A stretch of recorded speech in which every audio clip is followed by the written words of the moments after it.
উত্তরণ academic excellence award সমাজ গড়ার কারিগর যারা তাদের সম্মান জানাচ্ছে টিভি9 বাংলা। বিভিন্ন ক্যাটাগরিতে সেরা সেরা পুরস্কার তুলে দিচ্ছেন তাদের হাতে। এবারের category excellence in education in eastern India. এই ক্যাটাগরিতে পুরস্কার তুলে দেওয়ার জন্য আমি মঞ্চে আসতে অনুরোধ করব টিভি9 বাংলার কনসাল্টিং এডিটর অনির্বাণ চৌধুরীকে। JIS Group Educational Initiatives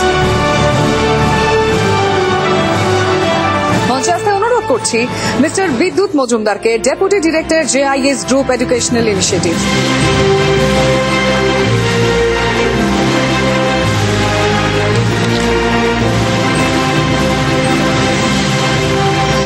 একদম সরাসরি আপনার কাছে প্রশ্ন, এই বছর JIS শিক্ষা গোষ্ঠী ছাত্রছাত্রীদের ঠিক কি বার্তা পৌঁছতে চাইছে? আমরা মনে করি যে পশ্চিমবাংলা থেকে যে সমস্ত ছাত্ররা আমাদের এখান থেকে বেরোবে তারা গ্লোবালি প্লেসড হবে, তারা গ্লোবালি কাজ করবে, তারা গ্লোবাল আইডল হিসেবে নিজেকে প্রতিষ্ঠিত করবে।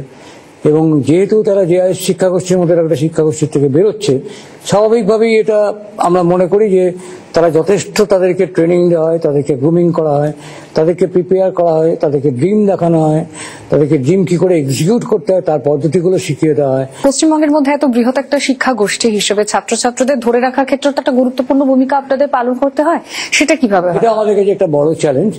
তার কারণ দেখুন, এই মুহূর্তে প্রায় 64-65টা বড় ইউনিভার্সিটি তারা প্রতিদ্বন্দ্বিতা করছে সারা ইন্ডিয়াতে। তার একটা কারণ হচ্ছে আমাদের কোয়ালিটি যে এডুকেশন, তার সঙ্গে আমাদের যে টেকনোলজি, তার সঙ্গে আমাদের যে প্রফেশনাল অ্যাটিটিউড, তার সঙ্গে আমাদের যে কমিউনিকেশন ছাত্রদের কাছে, এগুলো খুব ক্লিয়ার থাকে, খুব ডিস্টিংক্ট থাকে। এবং আমরা শুধুমাত্র কোর্স ফির ওপর দিকেই তাকাই না, আমরা তাকাই যে ছাত্রটাকে নেব তাকে মিনিমাম অন্তত 65% পেতে হবে।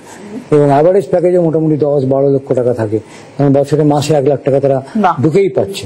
ফলে এই গর্বটা নিয়েই আমরা বলি যে তোমরা এসো, তোমরা তৈরি হও, তোমরা আগে বাড়ো, তোমরা তোমাদের ভবিষ্যৎ গড়ো।